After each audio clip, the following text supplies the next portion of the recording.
Dreams that are about failing. Why do we consume so much of them while sleeping? Even a bigger question, shedding our paths of those old nasty habits. Is it easy or a lifelong struggle? My name is Arroe. I'm a daily writer, a silent wolf. I stand on the sidelines and do nothing but watch, listen, study, then activate. I call it the Daily Mess, a chronological walk through an everyday world. Yes, it's from my morning writing. As a receiver of thoughts and ideas, we as people tend to throw it to the side and we'll deal with it later. When a subject arrives inside of me, it's time to dig in. It's still keeping a daily journal. By doing the research, the pictures become clearer. This is the Daily Mess. Observation number 19. Why do we dream about failures?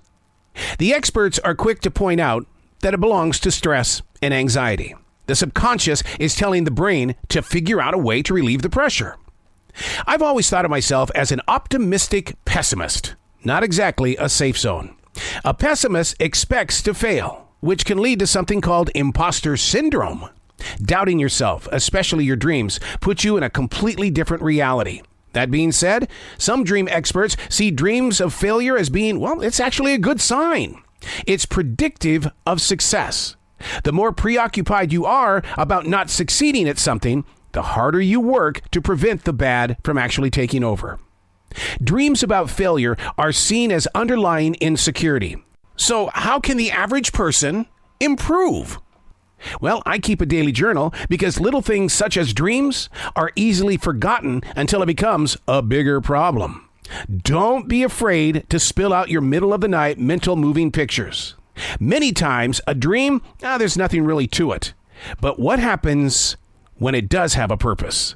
You learn a lot about yourself. Hey, coming up next, we all have one thing in common.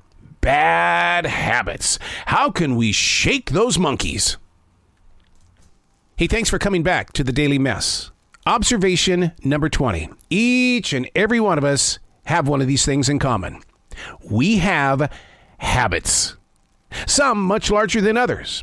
And habits we can't drop because it means, starting all over.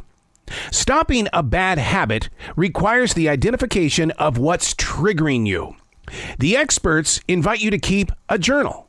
It's a connection not in the way of judging yourself, but tracking your efforts and what could be the leading cause as to why you are facing these bad habits. Yes, it could mean changing your environment while remaining very calm and kind to yourself. Just know in your heart that replacing an old habit will be met with newer habits. During that transition, it's suggested that you reward yourself each time you step free of the old ways. Analyzing these habits isn't looked upon as being a negative.